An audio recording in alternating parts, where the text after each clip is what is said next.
Hello there and welcome back to another video. Today we're going to talk about patch 9.2 preparations. More specifically, we're going to go through a bunch of things that you should do right now before the patch launches, and things that you could probably just leave to the wayside until patch 9.2 launches on February 22nd. But before we jump into all of that, guys, I just want to shout out my Twitch, twitch.tv/MrGM. If you want to see me streaming World of Warcraft patch 9.2 release, 10.0 alpha beta, whenever that is, I'm over on twitch.tv/MrGM.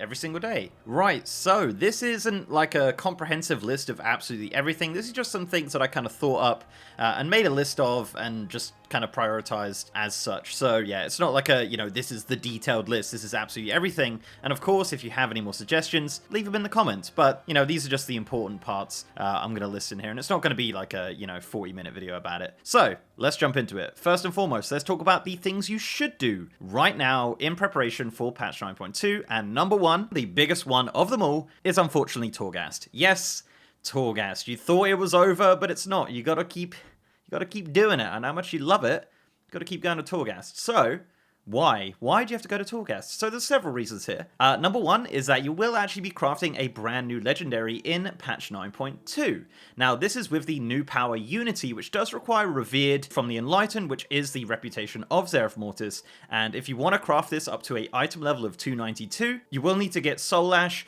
and Soul Cinders to create that legendary. Now you will also get that power from the legendary belt, but that belt is item level 265 and is not upgradable. So if you do want to make the 291 legendary with that brand new power, you're going to need Soul Ash, you're going to need Soul Cinders, and you're going to need Cosmic Flux, which is a new currency in patch 9.2. Also, you might need to make a new legendary right now, because there's a chance that your legendary is either the Covenant legendary power, which is the power that we're going to get in 9.2, or is already on your belt. So yeah, there's a chance that you will have to do that. I would recommend going to places like Wowhead or Icy Veins, looking up your class and spec, and having a look whether or not that is something you need to do right now, because yeah, it's better to get prepared for when it happens than kind of rush when you get to that point. Now the good news here is in patch 9.2 they are adding the ability to trade Soul Cinders between ults from the same vendor that you get the Soul Ash. So it's going to cost you 300 Soul Cinders to send 250 Soul Cinders to an alt character. So if you have an old character that has a bunch of Soul Cinders that you don't want, you can now trade them to a new character in patch 9.2, which is obviously a massive help. So maybe you don't need to do as much Torghast, but you have to see. Now you won't need to worry about Ash or Cinders for upgrading your 262 legendary. That's actually going to cost 2,000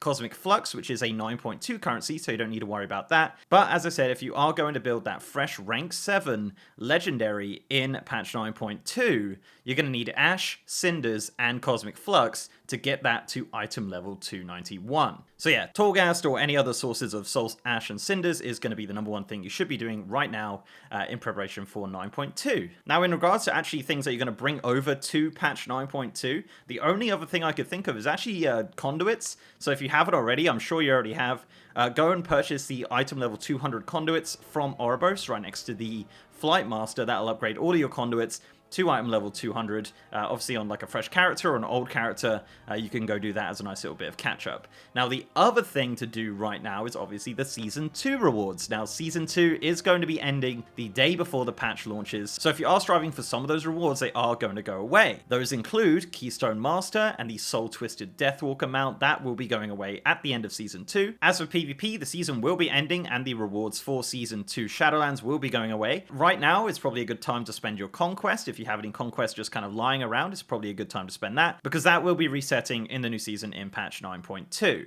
Honor, however, does not get reset, so it's either a good time to farm Honor right now and get Honor cap, or just kind of sit on top of that Honor. Honor will not be reset in the new season if that's just what they've done in the past. As for the raid achievements, Ahead of the Curve and Cutting Edge, the cutoff for that is actually going to be March 1st for North America and March 2nd for EU. That actually does cut off when the new raid begins and not when the season ends, as far as I'm aware. So March 1st and 2nd is going to be the dates for Ahead of the Curve and Cutting Edge. So yeah, go and kill Sylvanas before those times to get those achievements on your account. Okay, so that is all the do's. Yeah, there's not really, as I said, not a ton of stuff to do right now, unfortunately. I mean, you can level new characters and things like that if you really want to. Obviously patch 9.2.5 brings in cross-faction grouping, so if you want to go level an Alliance character, if you're Horde or Horde, whatever, go level a new character. That's something fun to do right now. There's a lot of people leveling as well, so it's a good time to do that while we wait for the patch. Now, let's go through some do nots. This is stuff that you probably shouldn't do because it's probably going to be a waste of your time. Number one is do not worry about gearing your fresh or old characters beyond a legendary. Obviously, the legendary, as I just mentioned, is going to be going over into patch 9.2, so get a legendary on those characters, but don't worry too much about other gearing. Now, why is this? So, in Zeref Mortis, once you've done the intro questline, this will unlock a brand new vendor. This vendor does sell item level 226 items at 500 anima each, so that's essentially 7,500 anima for a complete set with rings and trinkets at item level 226. So if you have an old character from patch 9.0 that's sitting at the item level 200, don't worry about it, it's going to get some, pretty quick items there. As I said, 500 anima is not a lot, really, especially in 9.2, which we'll talk about in a second. But yeah, so 500 anima each. You'll be able to buy those item level 226 tokens for your character if they need it. As for the story quests, you will actually be getting some 233 pieces from those story quests. Now, that is as of the PTR right now, so that might be subject to change. But as of right now, you will be getting some item level 233 pieces from doing just the story quests. Treasures and rares also have a chance to drop a item level 236 item. They're pretty easy to come by. You just go around the zone opening chests and killing rares, and you will probably get not a full set, but definitely some catch-up items for sure at item level 236. And the World Quest rewards in Zeref Mortis are actually linked to the Cypher the First One system. Doing more of that actually increases the World Quest rewards and the daily quest rewards up to 252, which is actually normal Sepulture of the First Ones. So if you are a casual player and just doing outside world content, you want to focus on that Cypher the First One system to increase the item level of those dailies and of those world quests. Another big thing that you don't have to do, I mean, you can do it if you want, but you don't have to do the 9.0 or the 9.1 story to jump into 9.2 content. Yeah, so if you have a fresh character or just a character that never did Korthia or anything like that, you don't need to worry. You'll literally jump into the game and the quest for 9.2 will pop up and you can jump straight into the story there with Zeref Mortis. This is something they've done over the years a lot, so it's not anything new. But yeah, so don't worry about completing Korthia and getting all that done before the patch launches because it's not prerequisite for jumping into that content. So yeah, that's something to not worry about. Another thing to not worry about is hitting 80 Renown. Yeah, don't worry about hitting 80 Renown. I know a lot of people are doing that right now.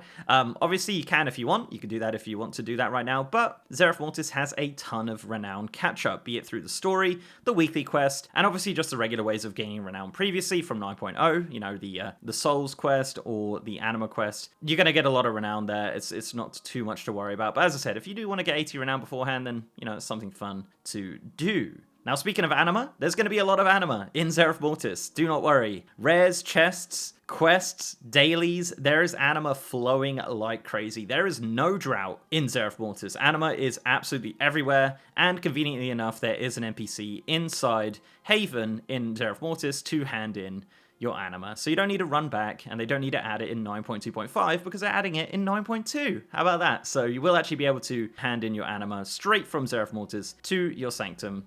Straight from there. So yeah, there you go. That's actually pretty much everything I could think of off the top of my head. Obviously, if you have any more questions or suggestions, leave them down in the comments. I'd love to hear what you think. I'm sure I've left out some pretty big things there, but this is just a list that I could think of off the top of my head. Suggestions are always welcome. So guys, thank you very much for watching. I really appreciate it. And before I go, I'd like to give a massive shout out to my amazing patrons, YouTube channel members, and Twitch subs. You guys are awesome. And if you'd like to support the channel in any of those ways, links are down below. So leave a like on this video, guys, if you liked it, and subscribe if you haven't. I've also got a partner Discord channel with over 3,000 members, and as I said, I'm now streaming on twitch.tv/MrGM. If you want to see me streaming 9.2, patch 10.0, all of that good stuff, guys, anything World of Warcraft, I'm over on twitch.tv/MrGM every single day. And with that, guys, I'll see you next time.